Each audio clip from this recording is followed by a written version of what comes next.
Welcome to everyone. Hello, and thank you so much for joining us today. We're really excited to have our partners from North Highland here to talk about AI adoption and some of the keys to its success, including workforce readiness, which we're all very interested in, value delivery, and of course, safe and responsible use of AI. So, what you'll hear today is that successful AI isn't really all about the technology itself, it's about the people. So, building their confidence, building the right skills, helping teams use AI safely and with a purpose. So, our speakers today, Michael and Sarah Kate, will walk through what readiness looks like. They're going to share some good examples of safe and unsafe use and offer some key steps that you, as leaders, can take right now to support your workforce and really help them prepare for successful AI adoption. So, we really appreciate North Highland bringing this conversation forward for us. With that, I'll hand it over to Michael to kick us off. Thanks, Donna. Appreciate it. Hey, everyone. I'm Michael Nuralahi. I'm a manager in North Highlands Tech and Data Practice. I'm based out of our Atlanta office. My focus is traditionally AI governance and helping organizations adopt AI safely and responsibly. Personally, I've supported a number of public sector agencies over the years, including the state of Georgia, on several key initiatives, giving me kind of a front row view into some of the challenges and also the opportunities that, state leaders and agency leaders are navigating today. So I'm really excited to be here today to share some, AI best practices as it relates to adoption, enablement, and responsible use. Sarah Kate? Awesome. Hi, everyone. My name is Sarah Kate. I'm a manager in North Highlands organizational strategy practice, where I focus on organizational design, operating models, and leading people through large scale technology changes. I'm actually currently supporting the state of Georgia on modernizing an agency's IT organization as they go through their new technology changes, which has given me an interesting close view into how some public sector teams can help set themselves up to successfully enable AI. So I'm excited to bring that perspective into today's discussion. So to get us started for today, again, I just want to say welcome again. Thank you all for joining today's session on enabling AI adoption across state agencies. Many of you are already exploring or experimenting with AI tools in your agencies. You might have a pilot underway, or maybe your teams are asking really good questions about ChatGPT. This session, however, is not just AI 101, as Donna mentioned.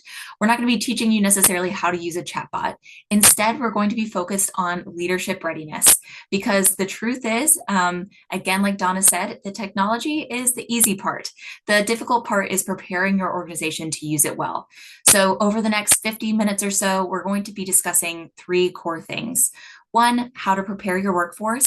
So building the mindsets, the skills, and the confidence your teams need. Two, how to embed AI into daily work safely. So creating guardrails that enable rather than restrict. And three, how to align adoption to your mission and citizen outcomes, making sure that AI serves your agency's purpose, not the other way around. So we'll keep this conversation interactive. We'll use polls, real scenarios, and peer discussion. And it's worth mentioning, everything we talk about today is tied back to GTA's responsible use guidance and the shared goal of safe, effective innovation across state government. So to kick us off, this first slide really captures what today is all about, which is leadership mindset. When we think about AI in government, it's very easy to get caught up in the shiny stuff, the new tools, the vendor pitches, the flashy pilots. But what we've learned is, as leaders, your mindset determines whether AI becomes a passing experiment or a sustainable capability. Let's walk through three critical mindset shifts we need to make as leaders. The first shift is from pilots to purposeful outcomes. Pilots are great for learning. They're low risk, they're contained experiments that help teams understand what's possible. But pilots have a problem in that they often live in isolation. It doesn't often connect to a broader mission. But when we see agencies succeed, every AI initiative, whether it's a pilot or a full rollout, it needs to connect back to your agency's mission. This may be improving citizen services, reducing manual repetitive work, or making data more accessible. So the question leaders need to ask isn't, can we use AI here? It's actually, does this AI use advance our mission? If the answer is no, it doesn't matter how cool the technology is. The second shift is from apprehension apprehension to safe experimentation. Many of your teams could be hesitant about AI, and that's very understandable. There's real concerns around data security, policy compliance, bias, or accountability. But the critical distinction is AI itself isn't unsafe. Unsafe use is unsafe. So our role as leaders is to create environments where it's okay to experiment safely, responsibly, and transparently. That's also where GTA's responsible use guidance comes in. It's not a barrier, it's actually a safety harness. It tells teams, here's how you can explore with AI in a safe way without putting the agency at risk. So when teams see you as a leader modeling safe curiosity, asking questions, trying tools in controlled environments, learning from mistakes, they'll follow your lead, and that apprehension becomes confidence. And the third shift here is from a technology focus to a people focus. This is probably the most important one for us to focus on today. AI adoption is not just a technology effort, it's a people effort. And we'll talk about that here shortly. Yes, it's true, you need the right tools, you need the infrastructure, and you need the governance. But if your workforce isn't ready, if they don't understand why AI matters, if they're afraid it will replace them, if they don't know how to use it responsibly, the best technology in the world won't help you achieve your mission outcomes. The shift is about building confidence in your teams, training people, and helping staff see AI as an enabler, not a replacement of their talent. So overall, the point here is that the way we think as leaders, the way we communicate, and the way we model AI use is going to directly shape how our teams approach it. If we see AI as a tool for empowerment, not replacement, our workforces will follow that lead. On this next slide, you see this title, and you may be wondering what this 80-20 focus is. And no, it's not about an 80-20 diet. It's actually an illustrative way of saying the vast majority of what determines AI success or failure actually happens before the technology is even deployed. So we can think about it this way. When an AI initiative fails in government, it's not because the technology didn't work. What we're seeing is either people didn't understand why they were using it, they maybe weren't trained properly, processes weren't redesigned to accommodate the new technology, leadership might not have modeled its use, or there's no clear connection to mission outcomes. And all of those things are people problems, not technology problems. Conversely, when we see agencies thriving with AI, the difference is leaders have invested in communication about why AI matters. There's confidence. People know how to use the tools safely in experiments, and the technology flows naturally because the groundwork is laid. So when we say 80% people, 20% technology, we mean invest 80% of your energy in building trust, training people, clarifying roles, and focusing on the mission. The technology will handle itself. On this next slide, it really captures the journey that every agency goes through as it builds its AI capability. We call this the AI readiness maturity model. And the key is it's not about technical expertise, it's about mindset and enablement. So let's walk through each level at a high level. The first level is curiosity. This is where awareness begins. Teams are experimenting. They're asking really clever questions about what AI could do for us or how it works, or should I be worried? Curiosity is healthy. This is really good. It sparks interest and innovation. But at this stage, adoption could be ad hoc or maybe even a little uncoordinated. So as leaders, our job here is to provide clarity and guardrails so that that curiosity becomes safe exploration. You're not shutting down experimentation. You're actually channeling it. You're saying, yes, let's explore. Let's do it safely. Then at level 2, this is where teams are guided. This is where teams start learning how to use AI tools responsibly. They know the basic guardrails. They're understanding data sensitivity around using AI, and they're applying AI to low risk, small tasks like drafting emails, summarizing documents. This is where training is also starting to pay off. People aren't just curious anymore, they're competent in the tool. Leadership here should be focused on continuing that training, making sure it's not just a one-time thing, sharing best practices and wins, and giving people room to practice without fear. Then level 3 is enabled. Here, teams are really building their confidence. It's coming from when people are moving from using AI as an experiment and actually integrating it into their daily workflows. We're talking about real use cases here, like program reporting that leadership actually uses for decision making, or perhaps document classification that saves hours of manual work. So leaders at this level should start embedding AI into performance discussions, success stories, and measurable outcomes, really making it part of the day-to-day work. You're also celebrating wins, and you're sharing how AI is making your work better, not replacing people. And level 4 is sustained. This is where AI is really becoming part of the culture. The learning is truly continuous. Use cases are monitored and constantly improved upon. And leadership models transparency and accountability. So at this point, agencies aren't just using AI, they're actually governing it in a really good way. They're ensuring ethical, mission-aligned use at scale. So the key point here across this maturity model is readiness is a progression. Not every team will move at the same pace, and that's to be expected. Your finance team may be at a level 3, or an HR team may be at level 1. That's normal. But our role here as leaders is to create the conditions through communication, training, and trust that help people move up along this curve. On this next slide, let's talk a little bit about skills that matter. When we talk about an AI-ready workforce, it's not about coding or data science. It's about developing 4 key human capabilities that will allow the technology to adapt and thrive. So speaking of adapting, this first skill is adaptability. So when we think about new tools appearing, our teams can adjust workflows without losing momentum. When we have an adaptable team, we know that the teams can thrive and pivot with new changes. And in government agencies, we know that change is constant. So this is definitely key.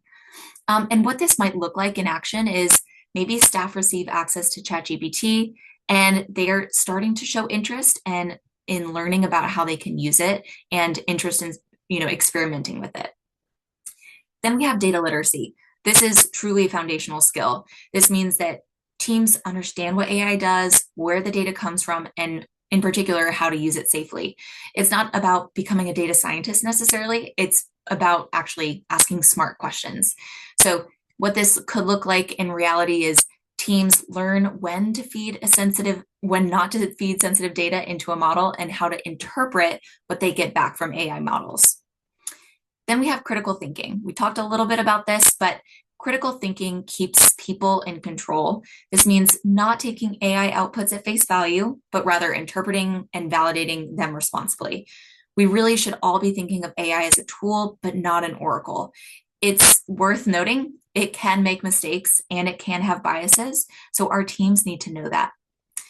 And then the last is continuous learning. We've talked about learning and training, but when we think about continuous learning, meaning this isn't just a one-time thing. AI, we've already seen it, will continue to evolve, and our teams must evolve too. This is not about creating a culture where learning is constant, it's shared, and it's celebrated. So this could look like sandbox sessions. This could look like sharing wins across the agency and sharing what works or doesn't work. And then on this next slide, we've got building change readiness. So this slide, there's a lot and I'll walk us through it, but this gives us both a high-level strategic framework and tactical actions for building AI readiness. Up top, you see 4 dimensions of change readiness. These are the foundational pillars that determine whether AI adoption sticks or fizzles. And then below, we have 3 leadership actions. These are concrete steps you can take right now. We can think of it as the dimensions are the what, and the 3 actions are the how. So up top, the 4 dimensions, the first one is communication. This is building clarity and trust around the why. Staff need to understand that AI supports the mission, not replaces people. So this means keeping an open dialogue, not just one-time announcements. The second is capability, equipping staff with the right skills and tools. Instead of it just being how to use ChatGPT, it's actually about data literacy, critical thinking, and the confidence to experiment safely. 3 is process. This is integrating AI into existing workflows with the right checkpoints.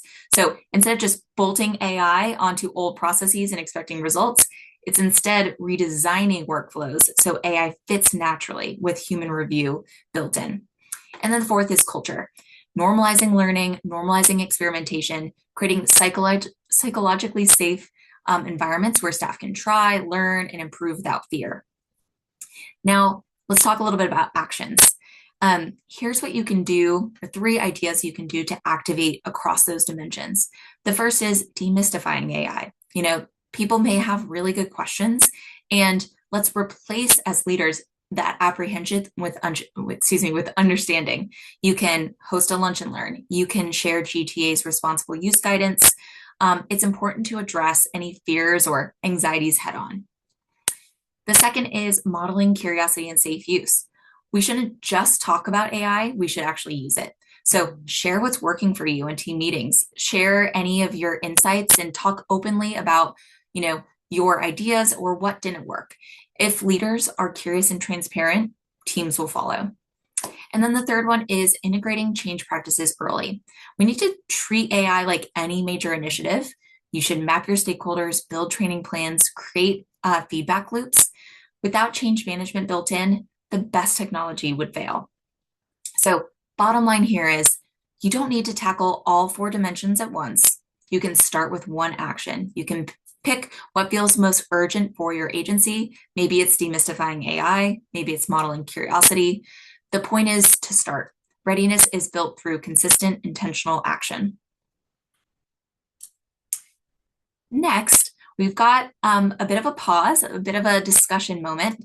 This is your moment to think, not about technology necessarily, but about people and about readiness. So let's all take a moment and think about whether it's thinking and jotting it down on a piece of paper or maybe posting in the chat.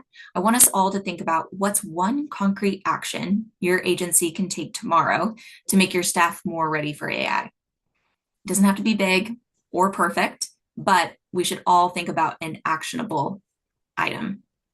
So I'll pause. If anybody's willing to add to the chat or even come off of mute, we'd love to hear your ideas.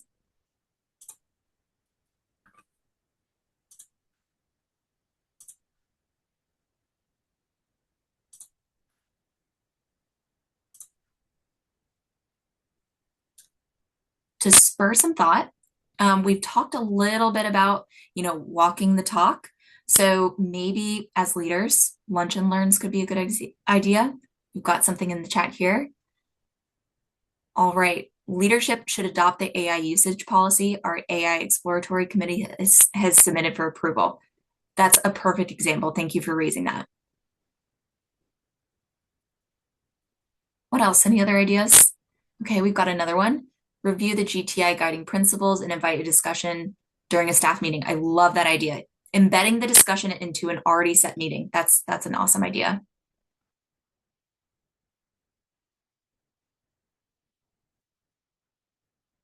What else?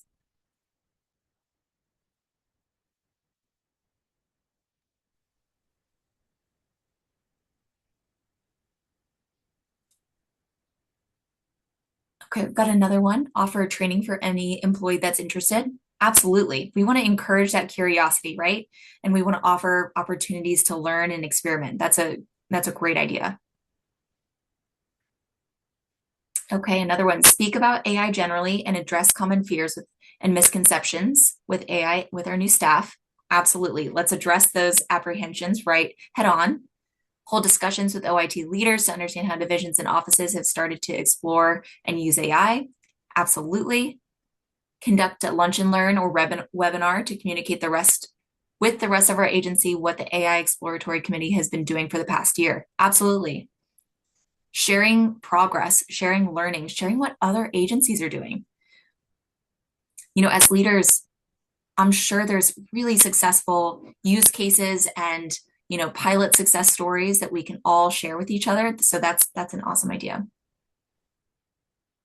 All these are great so far. Okay, well, y'all feel free to continue adding ideas into the chat. Let's all share our ideas. That's all fantastic. In the meantime, I'm actually going to hand off to Michael, who's going to start talking through AI workflows and safe and responsible use. Thanks, Sarah Kate. Great job.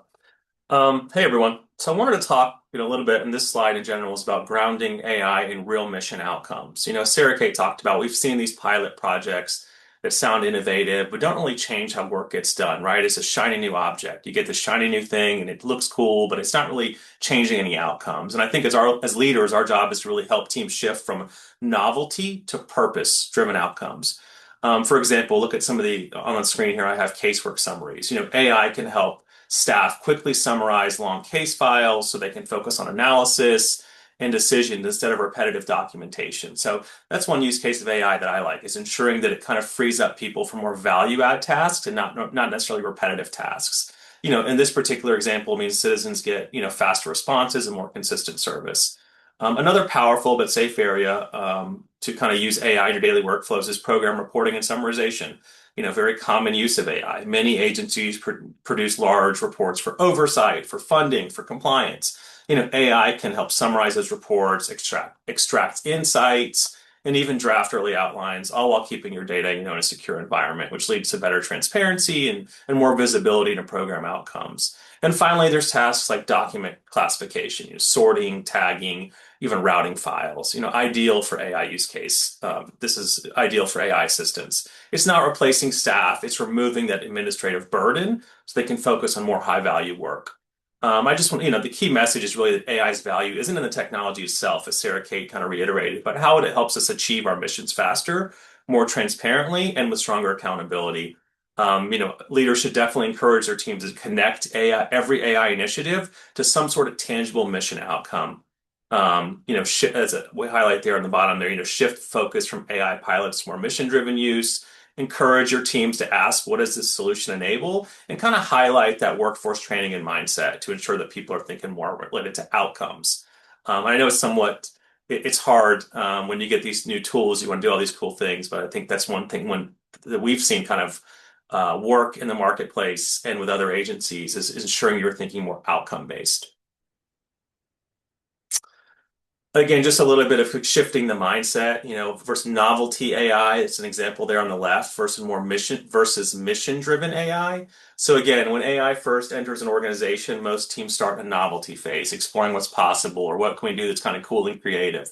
I think that's a totally healthy start. When I first got some of these tools, I was uploading pictures of my dogs and myself and making us look like cartoons and really silly things like that. But I think as you start, maturing with these tools and using them for more kind of mission-driven AI, you move towards that impact. And so every use case should connect back to a mission outcome, a citizen benefit, or some sort of workforce improvement or operational improvement. So it's not really about discouraging curiosity. It's really about just focusing on the outcomes.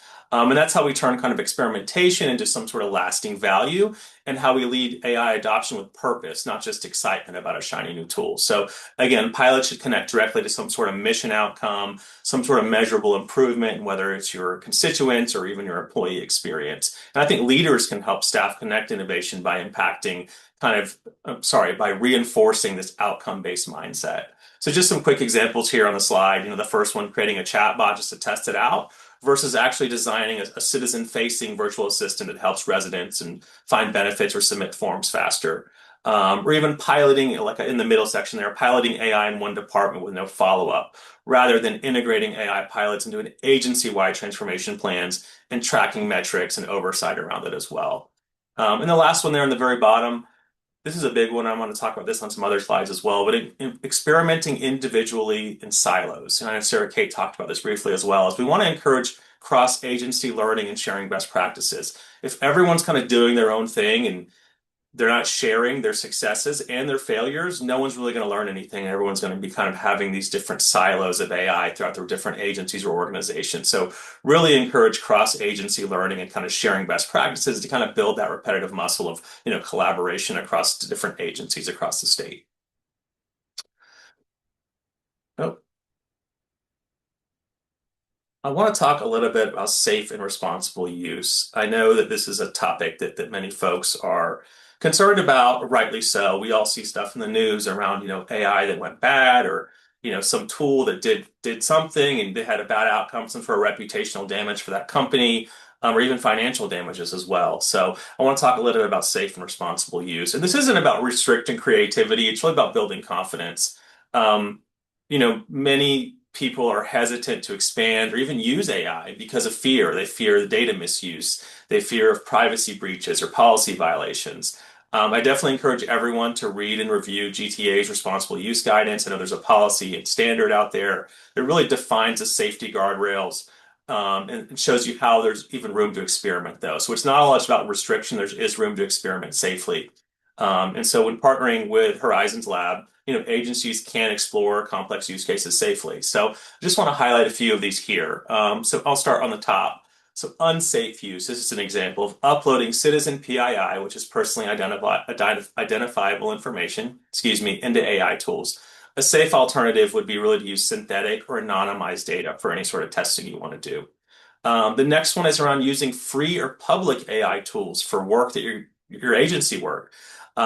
Strongly against using any sort of public tools that are out there with any sort of, work items or work documents. So you definitely want to use your enterprise approved AI tools, such as something like a Chat GPT for Enterprise, which is not the public version used on your normal computer, your home computer, but an enterprise version commissioned for your organization.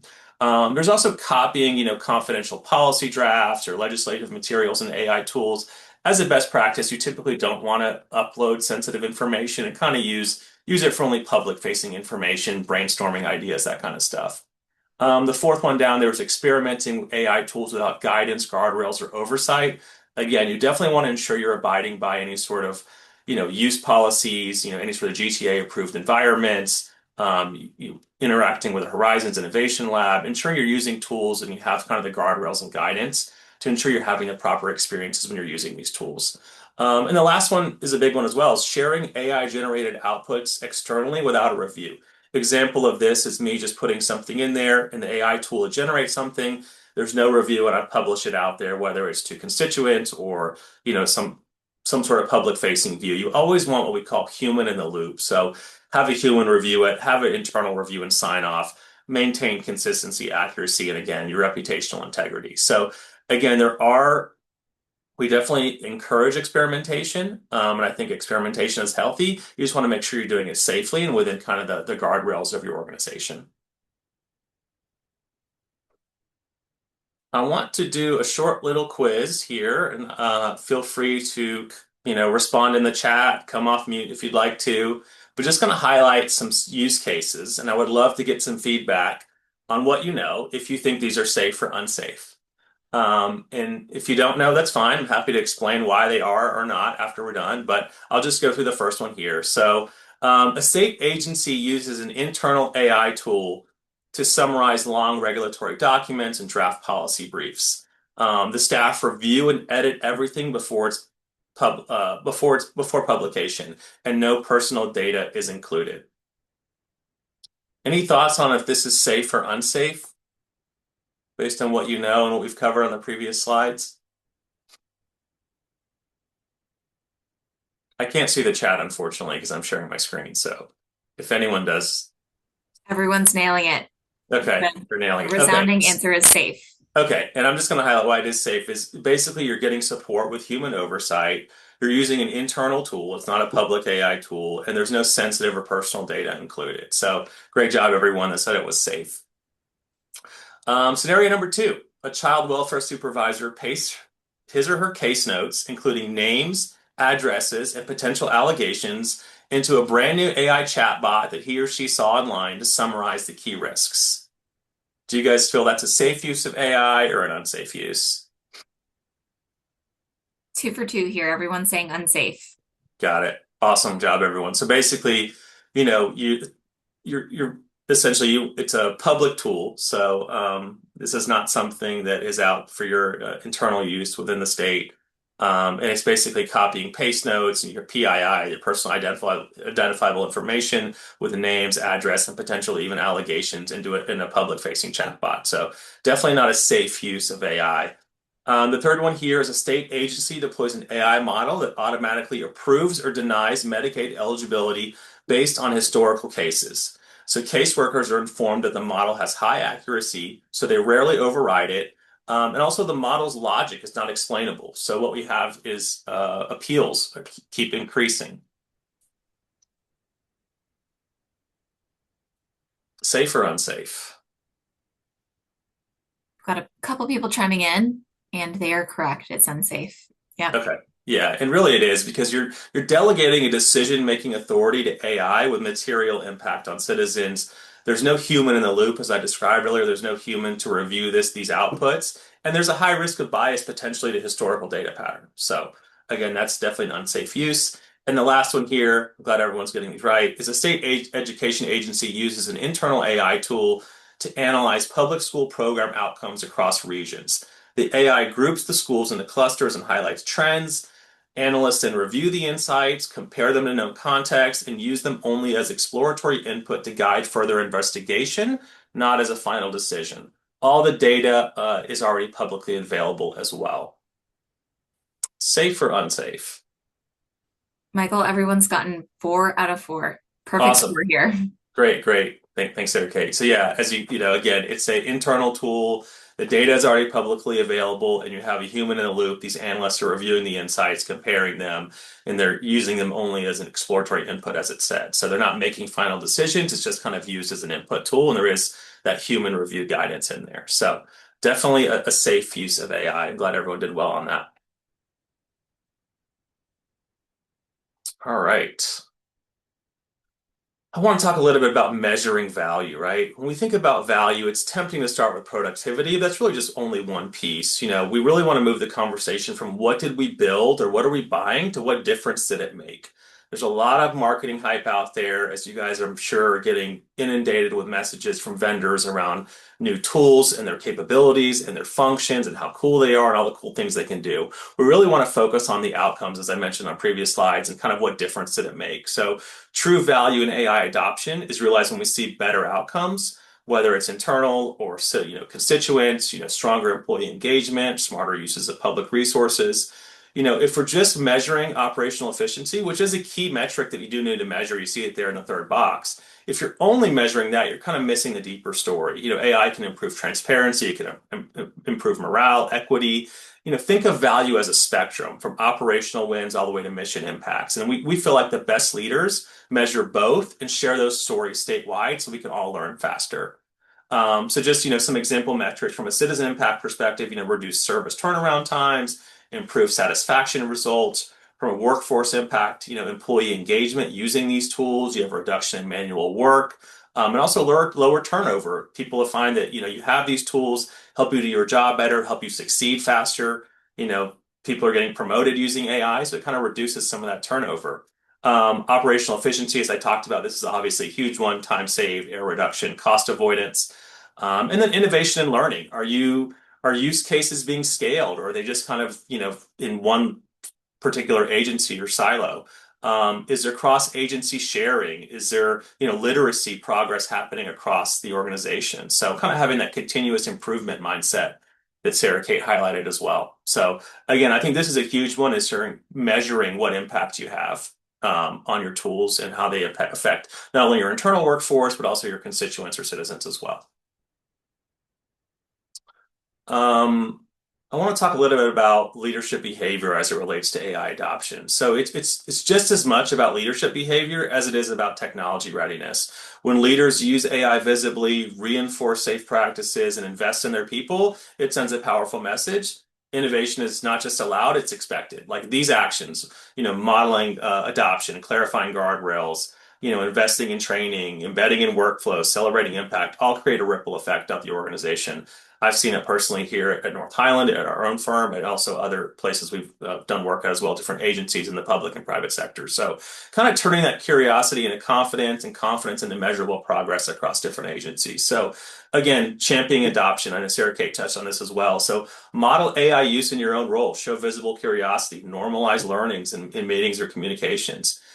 Clarify the guardrails, reiterate kind of GTA's responsible use guidance, remind teams where they can and can't use these tools and where safe experimentation can happen. Again, we don't want people to be turned off by using these tools because there are guardrails around it. We just want to be able to ensure they're experimenting safely.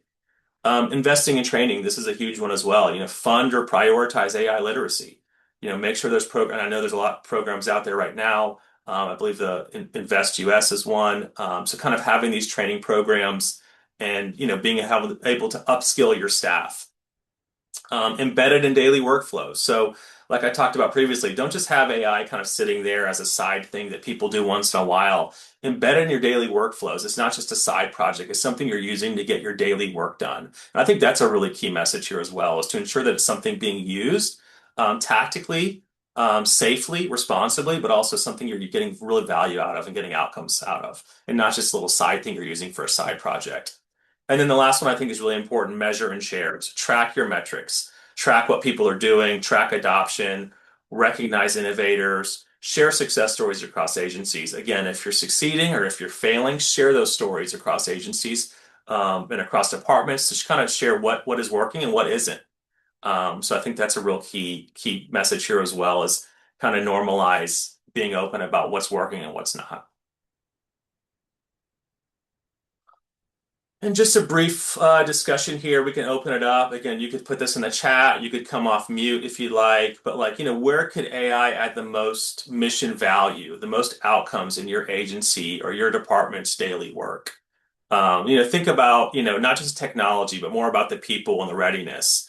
What's one concrete action you could take today to make sure that or your staff is ready for AI?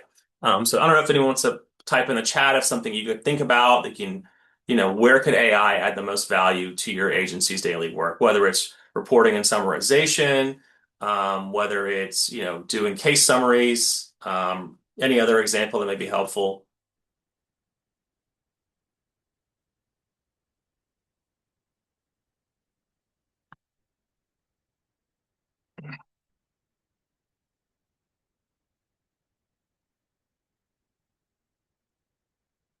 And maybe, I don't know if I can't see Sarah Kate, so I don't know if anyone write anything yet. Sure. Yeah. We have one comment about maybe screening candidate resumes. Definitely. And I do think with that example, make sure you do have someone that is able to review them after they've been screened as well to ensure that, you didn't miss anything, kind of having that human in the loop again, as I referenced. But I think that's a great one in terms of initial screening of candidates to ensure that you're capturing kind of the right information. All right. We have another entry, plain language for legislative initiatives. That's a great use case. So basically taking all this, legislative speak and converting it into layman's terms and kind of easy to read type stuff. And that's a great use case for any of these AI tools. It makes it easier to digest and learn what's being actually said as well. So great use case.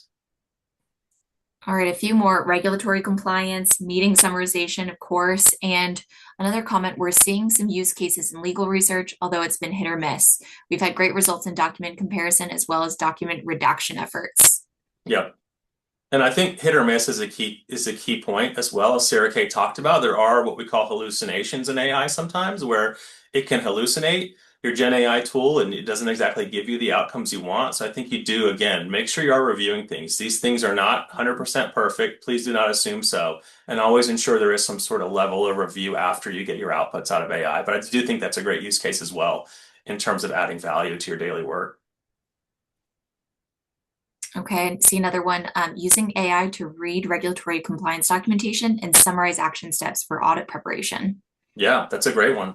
And that's I'm sure everyone has to go through audit, and that's a perfect example of something that can really help you save some time and man hours in terms of getting ready for those steps and ensuring you're doing the right things to prepare for those audits.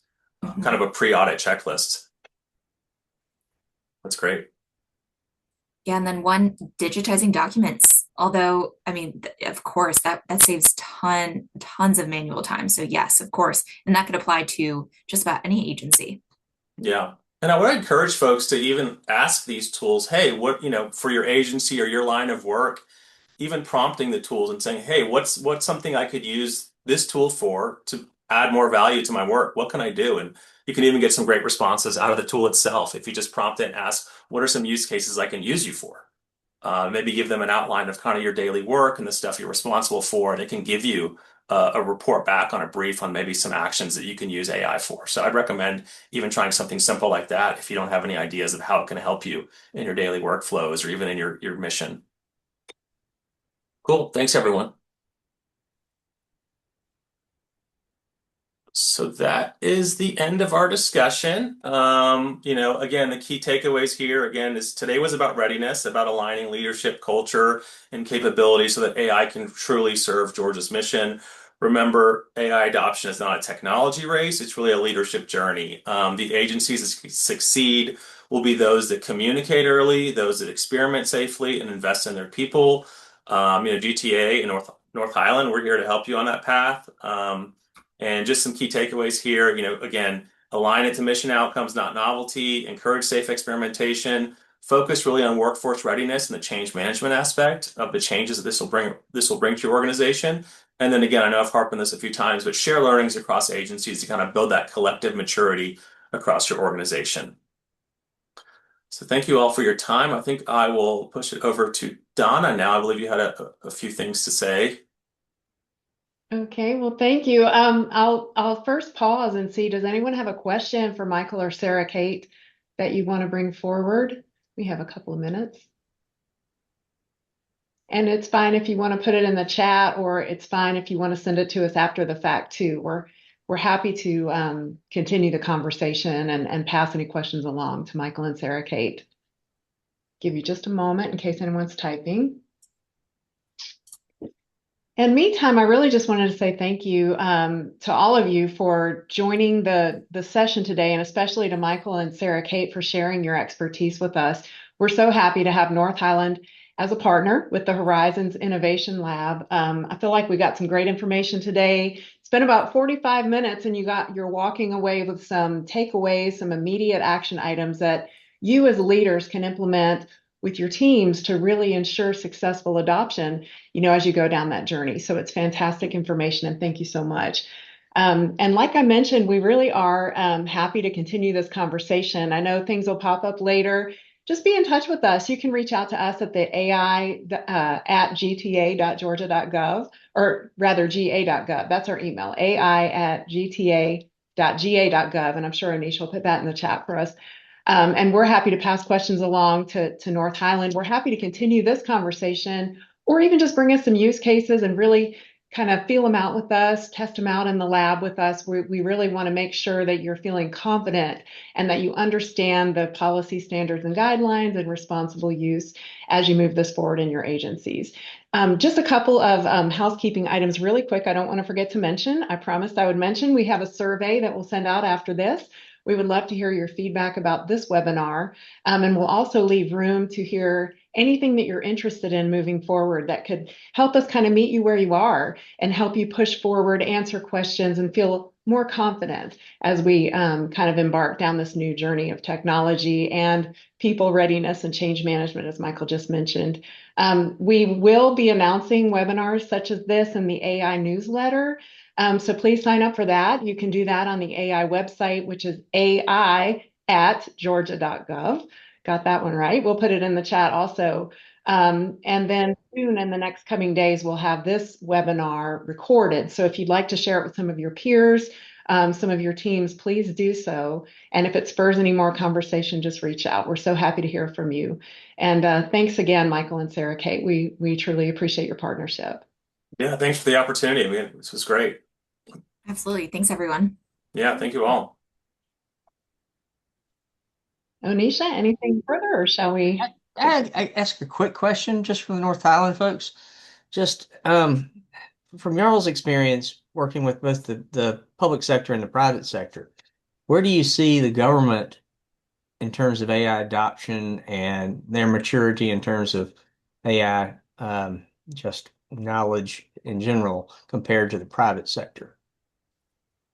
I would say it varies based on industry, but I say typically adoption is a little bit stronger in the private sector. Based on what I've seen, that doesn't mean there isn't adoption in the public sector. We're seeing it just a little more cautious, I would say. A little bit more of a measured approach, which I think is totally fine, but just seeing it a little bit more of a slower approach and being more thoughtful around, rolling it out. But I think all that is key. I've seen definite folks in the private sector roll out things really early, and now they're struggling with adoption and getting people to use it and some of the change management initiatives. So I don't necessarily think that rolling out sooner or adopting sooner is a beneficial advantage at this stage. We're still very early in the age of AI and AI adoption. So again, I'm seeing more adoption in the private sector, but again, I don't necessarily think that's a bad thing as public sectors are being a little more cautious with the rollout and kind of worrying about the things we talked about today, whether it's adoption or workforce enablement or governance, or change as well. Change management is a huge aspect of this. So, yeah. And to add to that, from a mindset perspective, what's interesting is across public and private sector, the curiosity levels are uniform. There's really high levels of curiosity, which is fantastic.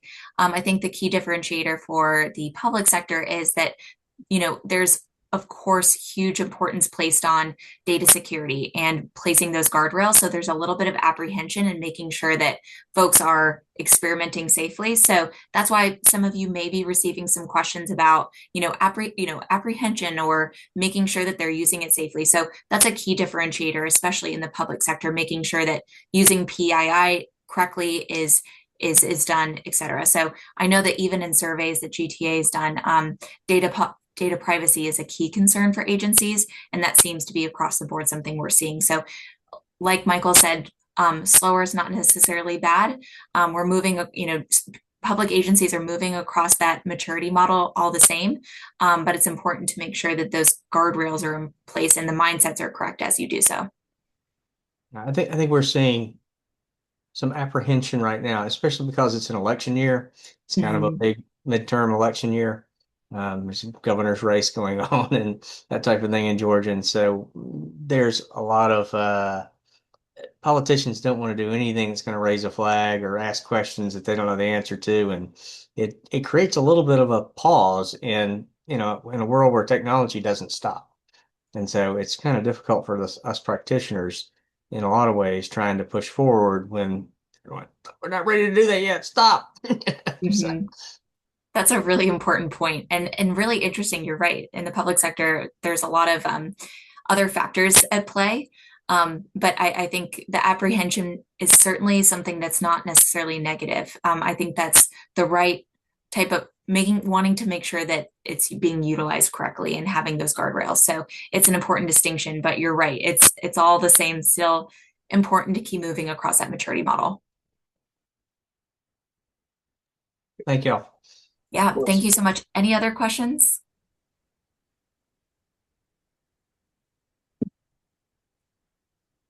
Okay. All right. Anisha, thank you so much for posting that email.